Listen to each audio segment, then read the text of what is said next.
Assalamualaikum warahmatullahi wabarakatuh. Yang terhormat Bapak Dr. Anwar Aulia, MPD, selaku dosen mata kuliah Pancasila.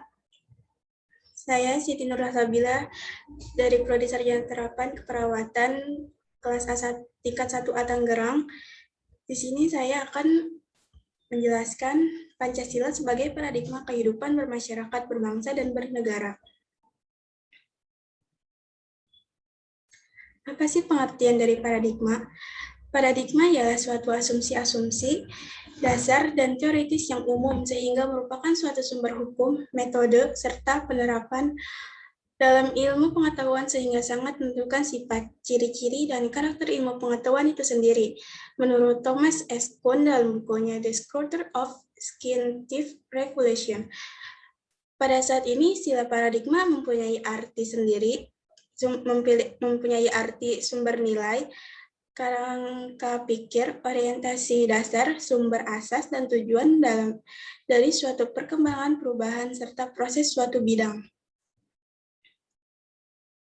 Selanjutnya, Pancasila dalam paradigma pembangunan. Pengertian Pancasila sebagai paradigma pembangunan memiliki arti bahwa segala aspek pembangunan harus berlandaskan nilai-nilai Pancasila dan memiliki tujuan yaitu meningkatkan harta dan martabat manusia yang meliputi aspek rohani, aspek individu, sosial, dan ketuhanan, dan memiliki makna yaitu nilai-nilai dasar Pancasila normatif menjadi kerangka acuan setiap aspek pembangunan nasional di Indonesia. Pancasila sendiri merupakan sistem nilai yang dijadikan kerangka landasan, kerangka cara, dan sekaligus kerangka arah atau tujuan bagi sebuah bangsa.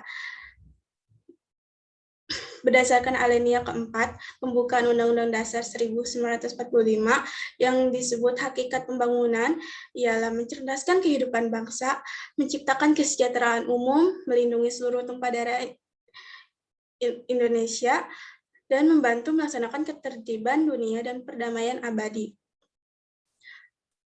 Atas dasar itu, Pancasila dijadikan landasan pembangunan yang ideal karena nilai-nilainya sesuai dengan lingkungan sosial dan budaya bangsa Indonesia.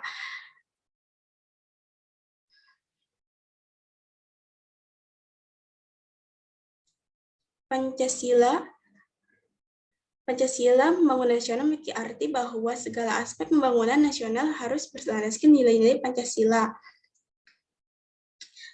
Selanjutnya, ada beberapa bidang yang menyandang Pancasila sebagai paradigma pembangunan. Yang pertama, Pancasila sebagai paradigma pembangunan di bidang ekonomi. Dalam pembangunan ekonomi, pemerintah harus berlandaskan Pancasila, terutama sila kelima yaitu keadilan sosial bagi seluruh rakyat Indonesia.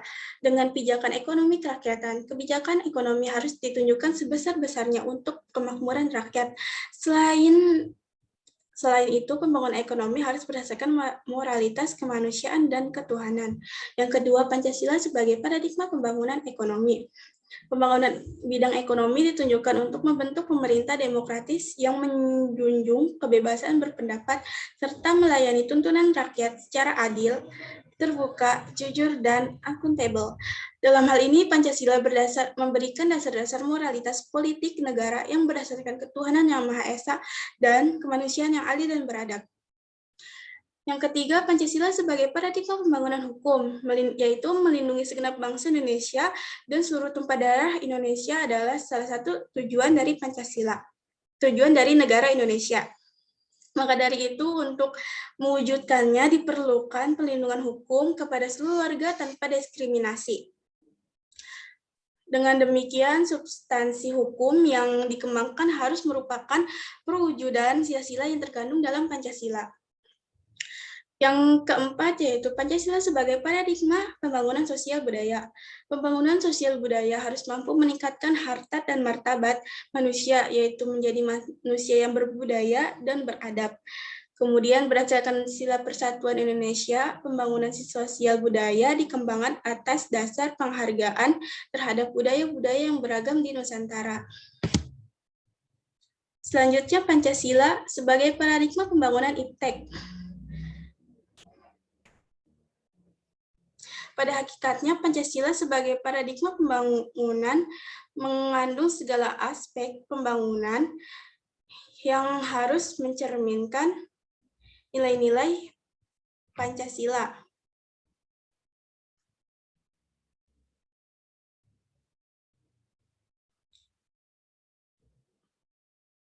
yaitu seperti sila pertama, ketuhanan yang Maha Esa, kedua, keadilan kemanusiaan yang adil dan beradab, ketiga, persatuan Indonesia, yang keempat, kerakyatan dipimpin oleh hikmat, yang kelima, keadilan sosial bagi seluruh rakyat Indonesia. Pembangunan ilmu pengetahuan dan teknologi atau IPTEK merupakan salah satu aspek yang dibutuhkan demi mewujudkan kehidupan bangsa Indonesia yang maju dan modern. Terlebih lagi saat ini telah masuk ke era globalisasi, pembangunan IPTEK mutlak untuk diwujudkan agar bangsa Indonesia bisa bersaing secara global. Pembangunan IPTEK juga harus memperhatikan aspek-aspek spiritual, berarti pembangunan IPTEK harus diarahkan untuk mencapai kebahagiaan lahir batin.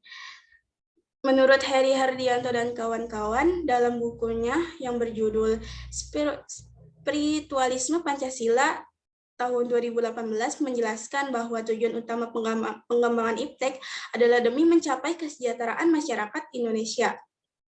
Oleh sebab itu, pembangunan IPTEK pada hakikatnya tidak terbebas nilai, namun terikat nilai. Karena terikat oleh nilai, maka harus ada suatu paradigma yang menjadi landasan pengembangan IPTEK. Paradigma tersebut adalah Pancasila. Pancasila penting untuk digunakan sebagai paradigma pembangunan IPTEK karena nilai-nilai yang terkandung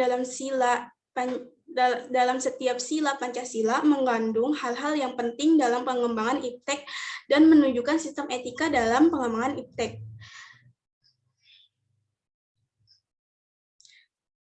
Seperti sila yang pertama, ketuhanan yang Maha Esa, sila ini menekankan bahwa pengembangan IPTEK dikenai sebagai bentuk syukur, pemberian akal oleh Tuhan Yang Maha Esa, sehingga dalam proses pengembangan IPTEK yang tidak dibuat untuk mencederai keyakinan umat beragama. Contoh dari sila ke-1 itu seperti menghargai umat beragama, tidak memaksakan untuk orang dalam memilih agama, dan tidak menjatuhkan agama lain. Sila kedua yaitu kemanusiaan yang adil dan beradab. Sila ini menekankan bahwa dalam pengembangan IPTEK harus dengan cara-cara yang berperi kemanusiaan dan tidak merugikan manusia individual maupun umat manusia yang sekarang maupun yang akan datang agar bisa mensejahterakan manusia.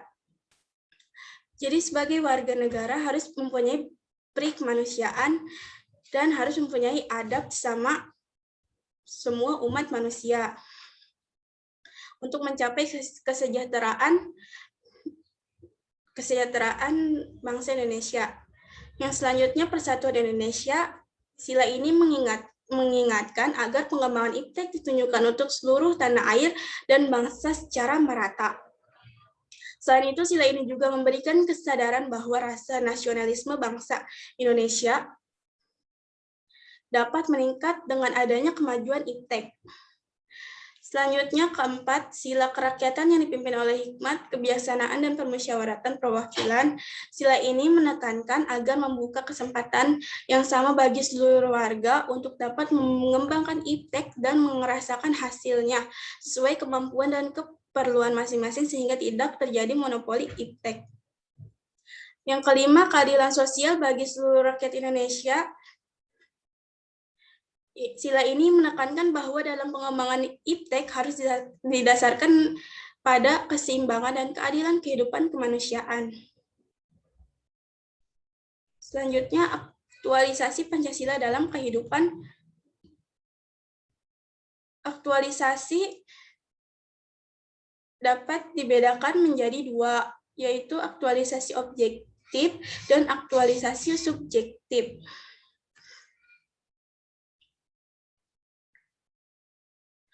Aktualisasi objektif ialah aktualisasi Pancasila dalam berbagai bidang kehidupan kenegaraan yang meliputi kelembagaan negara, antara lain meliputi legislatif, eksekutif, maupun yudikatif. Dan dalam semua bidang kenegaraan lainnya. Aktualisasi nilai-nilai Pancasila secara objektif, terutama berkaitan dengan peraturan perundang-undangan Indonesia. Yang kedua yaitu aktualisasi subjektif. Aktualisasi Pancasila pada setiap individu, terutama dalam aspek moral dalam kaitannya dengan hidup negara dan masyarakat. Aktualisasi nilai-nilai Pancasila secara subjektif dimaksudkan sebagai upaya merealisasi penjabaran nilai-nilai Pancasila dalam bentuk norma-norma ke dalam diri setiap pribadi, perorangan, setiap warga negara, setiap individu, setiap penduduk, setiap penguasa, dan setiap warga negara Indonesia. Aktualisasi nilai-nilai Pancasila secara subjektif dapat tercapai bila nilai-nilai Pancasila tetap melekat dalam hati sanubari bangsa Indonesia. Di dalam aktualisasi nilai-nilai Pancasila sangat mungkin ditemukan adanya masalah yang berkaitan dengan kehidupan kemasyarakatan, kebangsaan, dan kenegaraan. Untuk itu, solusi terbaik untuk mengatasi persoalan kebangsaan adalah dengan kembali pada nilai-nilai Pancasila, yaitu dengan cara alternatif untuk kembali dan melakukan aktualisasi nilai-nilai Pancasila saat ini ialah yang pertama, membumikan Pancasila dalam kehidupan bermasyarakat, berbangsa, dan bernegara secara terus-menerus dan aktual. Aktualisasi ini merupakan suatu bentuk kegiatan melakukan realisasi antara pemahaman akan nilai dan norma dengan tindakan dalam pembuatan yang dilakukan dalam kehidupan sehari-hari.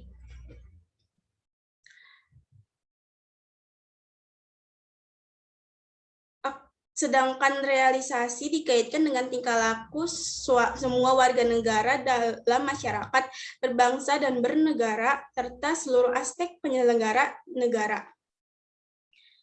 Selanjutnya, penerapan Pancasila dalam Tridharma perguruan tinggi. Pengertian kata Tridharma berasal dari bahasa Sanskerta, yaitu Tri berarti tiga dan Dharma berarti kewajiban. Maka Tridharma adalah 3 kewajiban yang ada dalam perguruan tinggi. 3 kewajiban yang dimaksud adalah pertama, pendidikan dan pengajaran, kedua, penelitian, dan ketiga, pengabdian kepada masyarakat. Seperti yang pertama, yaitu pendidikan dan pengajaran. Pendidikan dan pengajaran adalah poin pertama dalam utama dari Tridharma perguruan tinggi. Pendidikan dan pengajaran memiliki peran yang sangat penting dalam suatu proses pembelajaran. Undang-undang tentang pendidikan tinggi mengatakan bahwa pendidikan adalah usaha sadar dan terencana untuk mewujudkan suasana belajar dan proses pembelajaran agar peserta didik secara aktif mengembangkan potensi diri untuk memiliki kekuatan spiritual keagamaan, pengendalian diri, kepribadian, kecerdasan, akhlak mulia, serta keterampilan yang diperlukan dirinya, masyarakat dan negara. Dari pengertian pendidikan di atas, maka proses pembelajaran yang ada di perguruan tinggi memiliki peran penting untuk menciptakan bibit-bibit unggul. Pendidikan dan pengajaran yang baik akan menghasilkan bibit unggul dari suatu perguruan tinggi yang akan mampu membawa bangsa ini ke arah bangsa yang lebih maju. Lulusan-lulusan yang berkualitas dari perguruan tinggi akan menjadi penerus bangsa yang membawa Indonesia ke arah yang lebih maju sesuai dengan pembukaan Undang-Undang Dasar 1945 yang berbunyi mencerdaskan kehidupan bangsa, maka pendidikan dan pengajaran harus menjadi pokok dan sumber utama dalam mencapai tujuan dari perguruan tinggi. Yang kedua, seperti penelitian dan pengembangan, yaitu penelitian dan pengembangan juga sangat penting bagi kemajuan perguruan tinggi. Penelitian dari pengembangan mahasiswa harus lebih cerdas, kritis, dan kreatif dalam menjalankan perannya sebagai agent of change. Mahasiswa harus mampu memanfaatkan penelitian dan pengembangan ini dalam suatu proses pembelajaran untuk memperoleh suatu perubahan-perubahan yang akan membawa Indonesia ke arah yang lebih maju atau terdepan. Yang ketiga, pengabdian kepada masyarakat. Pengabdian kepada masyarakat dapat dilakukan dengan berbagai kegiatan positif. Pada hal ini, mahasiswa harus mampu bersosialisasi dengan masyarakat dan mampu berkontribusi nyata. Seperti yang kita ketahui selama ini, bahwasannya mahasiswa adalah penyambung lidah rakyat atau agent of change dan lainnya, maka dari itu mahasiswa harus mengetahui porsi dari tugas mereka masing-masing dalam mengabdi kepada masyarakat. Menurut Undang-Undang tentang Pendidikan Tinggi, pengabdian kepada masyarakat adalah kegiatan sivitas akademika yang memanfaatkan ilmu, pengetahuan, dan teknologi untuk memajukan kesejahteraan masyarakat dan mencerdaskan kehidupan bangsa.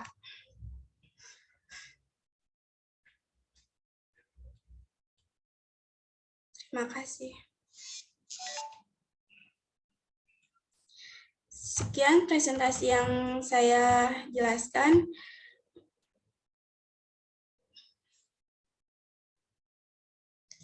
Bila ada salah-salah kata, ucapan, tulisan, atau pengertian dari PPT yang saya buat, saya mohon maaf. Dan bila ada makna yang dapat dipahami, boleh dicerna lebih baik. Saya undur diri. Wabillahi taufiq walhidayah. Wassalamualaikum warahmatullahi wabarakatuh.